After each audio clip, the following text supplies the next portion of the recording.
On va mettre le micro.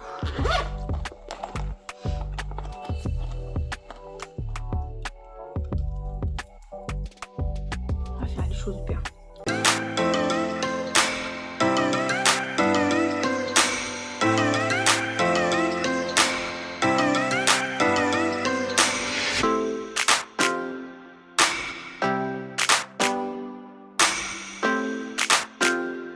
Salut la famille! Normalement, vous m'entendez super bien. J'espère que vous allez bien. On se retrouve 3 ans après la première vidéo stratégie d'évangélisation. Donc pour commencer, on va se mettre dans un petit coup de mood. On va allumer cette bougie d'aromathérapie qui sent trop bon. Et en plus de ça, regardez. Et pourquoi il fait pas le zoom? Je vous ferai un autre angle de vue parce que là, ça va pas du tout. Bon, du coup, on se met bien. J'hésitais à me faire un petit café et tout, mais je me suis dit, bon, on va pas abuser. On va éviter les petits bruits de... Regardez l'ambiance, là, on est bien. Welcome back! Bienvenue, bonjour à tous et à toutes sur cette nouvelle vidéo où nous allons aborder le sujet de stratégie d'évangélisation pour les personnes réservées, timides ou... Voilà quoi. On va tout de suite se rassurer avec le fait que déjà dans la Bible, il y a 2 types d'évangélistes. Nous avons ceux qui crient dans le désert comme Jean-Baptiste, le cousin de Jésus-Christ, et des personnes comme Saul de Tarse, devenu Paul, qui lui allait se déplacer de lieu en lieu, qui faisait des lettres pour les églises, pour les encourager, pour aller dans différents endroits, mais il n'était pas en mode proclamation comme Jean-Baptiste, lui, où il hurlait comme ça et tout, il baptisait, repentez-vous, etc. Donc nous, on va se rassurer et on va se dire, écoutez, il y a des gens qui, dans l'évangélisation, sont des Jean-Baptiste, comme mon jumeau Victor, qui va crier partout dans le métro, et on en voit plein en fait sur, on va dire, c'est un peu les gens les plus connus des réseaux, puisque du coup, ils évangélisent vraiment genre dans la rue, à voix haute, dans les métros, etc. Et il y a d'autres personnes qu'on ne connaît pas, qu'on n'a jamais vues, mais qui évangélisent énormément. Et comment évangéliser énormément? Tout d'abord, est-ce que vous savez qui est la première personne qui a pu évangéliser dans la Bible, qui ne fait pas partie des 12 disciples du Christ? La Samaritaine. Quand Jésus a parlé à la Samaritaine au puits, qui lui a raconté toute sa vie, etc., déjà elle était choquée parce qu'elle s'est dit, mais qui est cet homme en fait qui raconte de A à Z toute ma vie? C'est incroyable. Et c'est la première personne, et en plus de ça, je tiens à le préciser, c'est une femme, parce qu'on dit que les femmes n'ont pas le droit d'évangéliser, c'est totalement faux.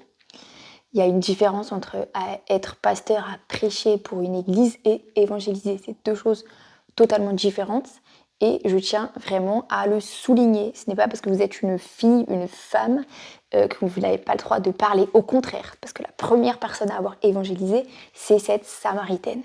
Et la Samaritaine, qu'est-ce qu'elle a fait? Elle a témoigné de ce que Jésus a dit, a fait, entre guillemets. Et en fait, qu'est-ce que l'évangélisation? D'abord, c'est de raconter les bienfaits du Christ. Ce n'est pas juste raconter la bonne nouvelle du royaume. C'est la bonne nouvelle du royaume racontée justement, mais ça passe pas forcément en disant oui, dans la Bible c'est écrit que... Non, ça passe par votre vie. Clairement, qu'est-ce que Dieu a fait dans votre vie? Et en fait, être l'évangile, c'est vivre les changements que Dieu a opérés dans notre vie. Moi, je sais que Dieu, il m'a beaucoup mis... je sais que Dieu, il a fait tellement de choses dans ma vie, tellement de miracles, c'était tellement incroyable. Même si vous voyez la vidéo d'il y a 3 ans et de maintenant, vous voyez, même je suis plus posée, je suis grave plus calme. Parce qu'avant, j'étais une pile électrique, grave de l'énergie. J'ai toujours de l'énergie, mais c'est posé, tu vois, c'est tranquille, c'est peace et tout. Et en fait, moi, ce que j'applique dans ma vie, j'ai fait les 2 types d'évangélisation. J'ai fait l'évangélisation où je proclame dans la rue, etc., les cœurs à cœur, blablabla. Mais l'évangélisation que je fais le plus, c'est celle où je témoigne de tout ce que Dieu a fait dans ma vie. Et quand je vous dis, j'ai des tonnes et des tonnes et des tonnes de témoignages. Franchement, ma vie, c'est un peu un film en fait. Il y a tellement de choses à raconter, tellement de témoignages, tellement de choses. Même que je devrais même témoigner plus sur YouTube carrément parce que il s'est passé tellement de choses là dans les 3 dernières années. Oh là là, vous êtes même pas prêts. Il faudrait que je fasse le témoignage de mon mariage. Il a été annulé 24 heures avant. Ah, Dieu a sauvé mon mariage. Enfin bref, tellement de trucs incroyables. Mon accouchement parce que j'ai eu ma fille. Comment c'était rien que ça, c'est un témoignage incroyable. Tellement de choses en fait, tellement. Et ça, c'est les trucs voilà, très récents, mais sinon, il y a des témoignages dans chaque chose. J'ai fait quelques témoignages sur YouTube que je vous invite à aller voir, comme j'ai failli brûler ma maison, ou j'ai failli passer Noël à l'hôpital, enfin, voilà, tellement de trucs comme ça. Et en fait, ce que je vous témoigne sur YouTube, je le témoigne dans ma vraie vie. Je l'ai témoigné à mes collègues. Et en fait, les plus beaux commentaires que j'ai eus, c'était à mon travail d'animatrice quand j'étais en région parisienne, où en fait j'ai des collègues qui me disaient mais franchement Sarah, quand je te vois tu m'énerves et tout. Et moi je disais pourquoi? Elle me dit parce que quand je te vois, je suis obligée de penser à Jésus. Franchement cette remarque, je crois que c'était le plus beau jour de ma vie, un des plus beaux jours de ma vie, parce qu'en fait ça veut dire que je reflète l'évangile. Ça veut dire que quand les gens voient mon attitude, en fait, ils savent qu'avec moi, tu fais pas des blagues sexuelles, tu fais pas des blagues bizarres, tu respectes les gens, tu parles pas mal sur des gens. Je suis toujours quelqu'un qui va être, qui va vouloir chercher le bien chez les autres, de défendre les autres. Enfin voilà. Et dans tous les cas, le fait que mon collègue il m'ait dit ça, franchement, c'était une récompense en fait de me dire waouh. Bah, surtout que lui, il croit pas du tout en Dieu, c'est pas sa tasse de thé comme dit l'expression populaire. Et je me suis dit waouh, s'il me dit ça, c'est que il doit pas être le seul à le penser. Et je sais que un jour j'avais invité plein de collègues à la maison et tout, et on parlait comme ça. Et ils m'ont dit franchement Sarah, si tous les chrétiens et chrétiennes que je rencontre, ils pouvaient être comme toi, ce serait merveilleux. Et moi, j'étais choquée. Je me suis dit, mais à ce point-là, enfin, faut pas abuser. Mais parce qu'en fait, je suis quelqu'un de simple et pas une pharisienne religieuse. Tu vois, genre, je suis vivante. J'aime sourire, vivre, je sais pas, danser, pas être enfermée dans... Être chrétien, c'est tu te lèves à 7 heures le dimanche matin, tu vas à l'église et c'est tout. Non. Moi, ma vie chrétienne, je la respire. Je respire Jésus, je mange Jésus, je dors Jésus, je m'habille Jésus, je m'habille Jésus. Voilà, vous voyez, c'est ça en fait. L'évangile, c'est de le vivre, c'est de l'être, de le représenter. C'est-à-dire que tu peux pas dire j'évangélise alors que t'es aigri toute la semaine, que t'insultes tout le monde en voiture. Il n'y a pas de logique en fait, ça va pas ensemble. C'est-à-dire que tu t'es tellement imbibé de la parole de Dieu, tu vis tellement dans ton quotidien la chrétienté dans ce qu'elle doit être et pas du paraître, bah que du coup ça se reflète, ça se voit en fait. Déjà juste tu marches dans la rue avec le sourire, ça change tout. Parce que quand tu marches dans la rue, tu vois que des gens ils font des têtes, t'as l'impression qu'ils vont te tuer, ils sont là et des petits regards comme ça, tu te dis oula. Voilà, juste évangéliser c'est très simple, c'est déjà juste par vous-même, votre attitude. De par votre attitude, vous attirez le changement, vous montrez quelque chose, vous êtes ce parfum. Vous voyez quand vous allez dans une parfumerie et qu'on fait des pipis qui sont hyper bons, t'es là. Et des fois, il y a des gens qui sentent bons comme ça, t'as envie de les suivre à la trace et tout. Et vous, soyez le parfum de l'évangile. C'est-à-dire qu'on doit vous sentir, on doit vous suivre à la trace en fait. Vous devez respirer, resplendir la gloire de Dieu. Votre parfum, c'est la gloire de Dieu. Vous êtes là, parfum tu vois. C'est un parfum, c'est en forme de Bible, comme ça, vous appuyez, clac, clac, clac, tchac. Ou en forme de croix, ce que vous voulez, vous imaginez ça. Vous sortez de chez vous, vous êtes de bonne humeur. Vous sortez de chez vous, vous portez un vêtement de Jésus, un petit porte-clés. Même, franchement, des petites nouveautés, parce que dans l'autre vidéo, je vous ai montré des tas d'articles que j'avais, mais même des petits trucs comme ça, des petits pins. Franchement, ils sont trop mignons. Vous mettez des petits pins comme ça. Faut que je vous montre aussi les nouveautés. Oh là là, trop bien. Bref, attends, on va pas mélanger les sujets. Bref, au travail, dites-vous que c'est le lieu idéal de l'évangélisation. C'est-à-dire que quand quelqu'un va vous demander qu'est-ce que tu as fait de ton week-end ou je sais pas quoi, vous dites ce que vous avez fait.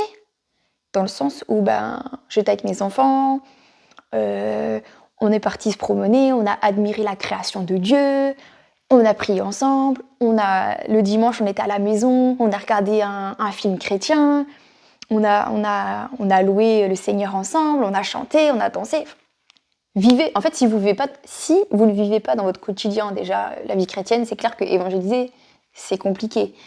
Si vous le vivez à 100%, c'est tellement naturel, c'est tellement normal. C'est-à-dire que même le midi, vous êtes au travail, vous priez au calme. Moi, quand je vais au McDonald's, même au McDonald's, j'y vais pas souvent, mais avec mon mari et notre bébé, on prie. On s'en fiche qu'il y ait du monde. Au contraire, tu vois, on est là, on est fiers. On est trop fiers. Enfin, tu vois, ambassadeur, quoi, jusqu'au bout. Et en fait, c'est simple. C'est que vous n'avez même pas besoin à vous stresser, à vous dire aujourd'hui, vas-y, il faut que j'évangélise une personne, deux personnes, comme je faisais avant. Ça, c'est fatigant, c'est stressant. Alors que juste tu le vis, c'est simple. Tu vois, il y a ton collègue, tu vas discuter avec eux, il va dire ouais, moi, je sais pas, j'ai un problème à la hanche, blablabla. Toi, tu vas témoigner, tu vas dire écoute, moi, tu sais, je connais quelqu'un, ou même, dans ma vie, j'ai tellement de témoignages qu'au final, les guérisons, les machins, on connaît. Mon mari, il a été guéri d'un syndrome rotulien qui était inguérissable, et au final, Dieu l'a guéri, et donc là, il fait ce qu'il ne pouvait jamais faire. Et donc ça, je vais le raconter si quelqu'un a ça. Enfin, il y a tellement de choses à raconter. Et en fait, ces témoignages-là, de ce qui s'est réellement passé, font que c'est crédible et ça suscite l'intérêt. Et au-delà de susciter l'intérêt, c'est que les gens, ils vont y croire, en fait. Et du coup, ça va être simple, ça va glisser, ça va rouler. C'est-à-dire que si on vous connaît, mais qu'on ne vous connaît pas en tant que chrétien, c'est que là, il y a un problème en fait. Tout le monde doit savoir que vous êtes chrétien ou chrétienne. C'est-à-dire que tu vas quelque part, tout le monde doit savoir, Sarah, elle est chrétienne, elle va pas fumer de la drogue, là, ou je sais pas quoi, va pas boire, je sais pas, 15 tequila, enfin, tu sais, des trucs logiques, même si je vais pas du tout en soirée, du coup, depuis longtemps, mais admettons, je sais pas, t'as juste un anniversaire chez des amis, ils savent, ils connaissent. C'est comme il y a des sujets, surtout que les gens ils aiment trop faire des blagues, laisse tomber, ils savent que devant moi ils vont pas le faire. Parce qu'ils savent que je suis chrétienne. Ils savent que je ne rigole pas à leurs blagues. Des fois ils vont raconter des trucs, je pars, je change de pièce. Et ils ont tellement, en fait, au final les gens ils ont beaucoup de respect. Parce que d'eux-mêmes ils se disent ah non, je te respecte donc je vais pas te montrer, je vais pas te parler de ça et tout. Et en fait c'est trop bien, c'est génial. Mais si les gens ils vous connaissent, ils savent même pas que vous êtes chrétien ou chrétienne, ça sert à rien. Donc, déjà, pour évangéliser, soyez déjà vous-même les ambassadeurs du Christ. C'est-à-dire que vous devez vraiment refléter la gloire de Jésus dans votre attitude, dans votre comportement, dans votre langage, dans toute chose. En fait, même quand on va vous demander quelque chose, d'essayer de toujours... En fait, priorisez toujours le besoin de l'autre avant le vôtre. Parce que dans cette société d'égoïstes que nous sommes, c'est tellement rare d'avoir des gens qui vont s'intéresser à autrui avant soi, que déjà, rien que ça va les marquer. Donc voilà, c'est simple. C'est-à-dire que même si vous êtes timide, juste, au lieu de parler tout de suite, ouais, Jésus, machin, dites, voilà, moi, Dieu, il a fait ça dans ma vie, franchement, il y a eu ça, j'ai prié, il y a eu ça qui s'est réalisé, etc. Et en fait, c'est des portes. Et après, c'est eux-mêmes, c'est les personnes eux-mêmes qui vont vous poser des questions, etc. Et moi, j'ai expliqué des passages de la Bible, j'ai fait des comparaisons avec des comparaisons entre ce qui se passe là dans cette réalité, avec ce qu'il y a eu dans la Bible. Et de fil en aiguille, ça avance comme ça. Donc voilà, j'espère que cette vidéo de motivation vous encouragera à témoigner tout simplement de tout ce que Jésus fait dans votre vie, à quel point c'est merveilleux. Et je sais qu'aussi j'ai fait un témoignage pour mon papy qui a donné sa vie 7 jours avant de mourir. J'en ai fait une chanson. Donc tout ce que je vous dis, il y a des vidéos sur YouTube, sur la chaîne, vous pouvez tout trouver. Et c'est merveilleux en fait. Et Dieu nous laisse toujours des opportunités de parler de lui, des nouvelles chances. Si vraiment c'est votre désir, il n'y a pas de problème en fait. Il va réaliser cette désir. Il va donner les opportunités, les bonnes personnes. Je sais que Dieu ne nous envoie pas sur des lieux par hasard. Il y a forcément dans ton travail un collègue ou une collègue qui a besoin d'entendre le message de Dieu. Qu'est-ce qu'il a fait dans votre vie ou dans la vie d'un tel et qu'est-ce qu'il peut faire et qu'est-ce qu'il veut faire dans sa propre vie. Et le monde a besoin d'entendre cette bonne nouvelle, que Dieu nous aime, que Dieu nous pardonne, que Dieu nous restaure.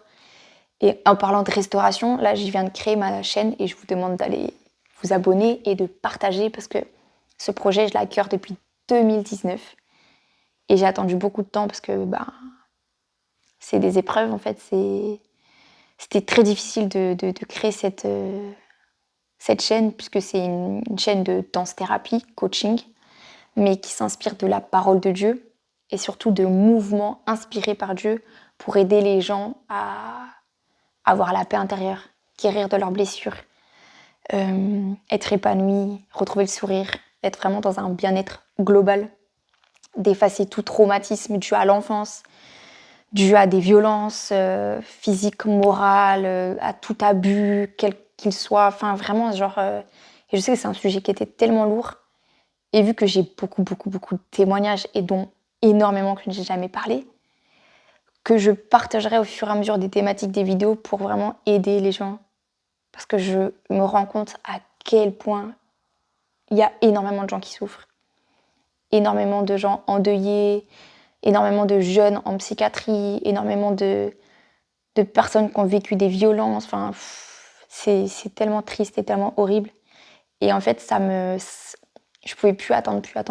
Et là, le 7 mars, je me suis enfin lancée à faire ma première vidéo de coaching que je vous invite à aller voir parce que peut-être que ça peut vous aider vous-même si vous vous sentez des fois en dépression, stressé, ou je sais pas. En tout cas, quelque chose qui fait que vous avez un manque.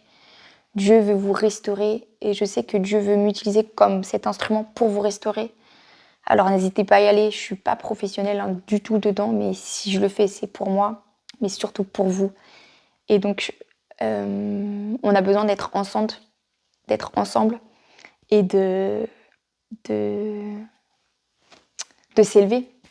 Voilà, Dieu veut pas que vous restiez dans un stade de down. Voilà, il veut vraiment que vous soyez libérés de tout ce qui pèse dans votre cœur et dans votre esprit.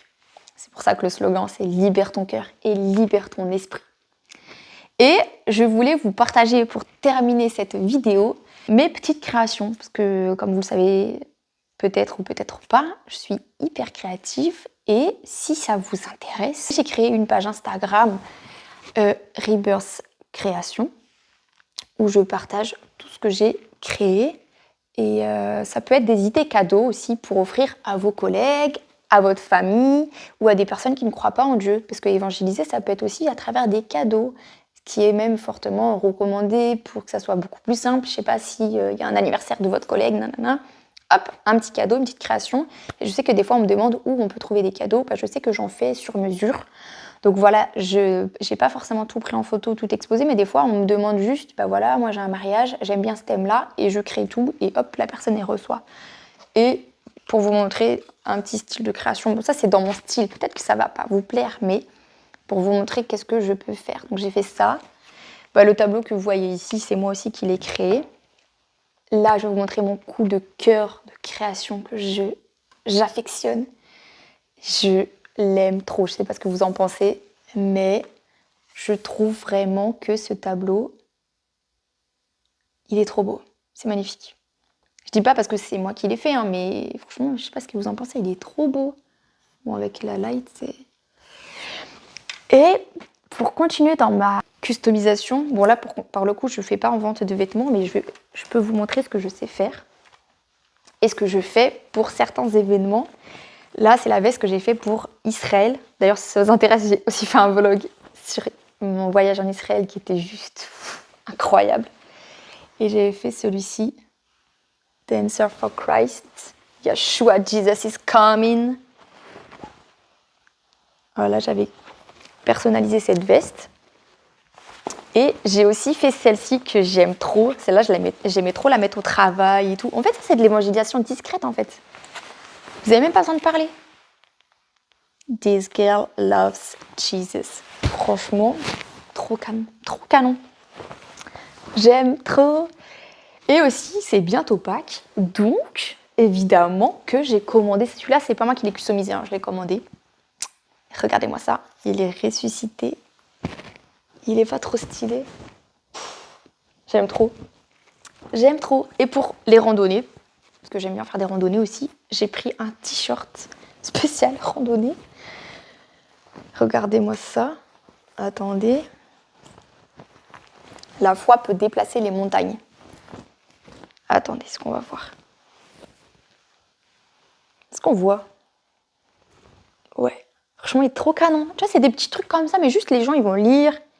Ils vont dire, ah, peut-être ils vont réfléchir dans leur tête. Bon, à condition de comprendre l'anglais, mais bon, dans les randonnées, il y a généralement pas mal d'étrangers, ça dépend où vous allez. Mais voilà, et ça, vous pouvez trouver... J'ai trouvé ça où? Temu, je crois, ou Shein. Non, pas Shein. AliExpress, un truc comme ça. Ouais, j'ai pas trouvé des sites où il y avait... En fait, le truc, c'est qu'il y a des sites tenus par des chrétiens, mais j'aime pas forcément les designs. Je trouve que c'est trop simpliste. Et du coup, même celui-là, j'ai trouvé sur Temu, en fait. Parce que je trouve que c'est joli, en fait. Regardez le dos. Je sais pas si vous voyez. Oh, tu vois, enfin, voilà, c'est trop stylé. Et du coup, il n'y a que sur ces sites-là que j'ai trouvé. Donc voilà, tout le monde me dit c'est pas forcément top, mais moi, je kiffe trop. Pour les personnes réservées, vous avez plein de petites stratégies maintenant. Vous pouvez offrir des cartes postales chrétiennes pour un anniversaire, des petits cadeaux. Même chez vous, quand vous invitez vos amis, vos collègues, ou je sais pas, mettez des Jésus partout. Moi, Jésus, il est partout, dans toutes les pièces, dans mes toilettes, la cuisine, le salon. Il y a toujours quelque part, là, c'était le Jesus Vibes Only. Il y a la croix là-haut. Enfin, voilà, il faut que ça respire Jésus. Sur mes voitures, j'ai mis les autocollants de Jésus. Voilà la famille. J'espère que ça va vous booster pour témoigner de l'incroyable, magnifique amour de Jésus. Et vous allez y arriver, vous inquiétez pas. Si c'est vraiment votre souhait de parler, parce que c'est ce que Dieu nous demande vraiment, et ben vous allez y arriver. C'est simple. Du coup, si vous dites, je raconte ma life, comme je répète plein de fois ça, mais c'est trop important. Ça va être fluide. Ça va être, voilà. Même des fois, franchement, partager des vidéos. Clairement, des fois, je vois des témoignages des personnes, ça me touche tellement. Je partage soit dans mes stories des réseaux sociaux, soit j'envoie directement à la personne. Je sais, par exemple, qu'il y avait une personne qui est... un de ses enfants était malade et tout. On va partager des guérisons, des miracles, etc. Parce que c'est ce qu'on a besoin de voir, c'est de se dire que ouais, ça existe, c'est réel, ça peut m'arriver. Voilà, j'espère que la vidéo elle vous kiffe. Je suis fatiguée. J'espère que la vidéo vous aura donné une force. Voilà, je vous dis à la prochaine. N'hésitez pas de me dire en commentaire si vous êtes au stade de j'ai passé le cap ou je vais bientôt passer le cap. Et même de témoigner en fait, vous, quelle a été votre première évangélisation? Si c'était dans votre famille, au travail, si c'était dans la rue, à des étrangers, etc. Voilà. Bye, bisous.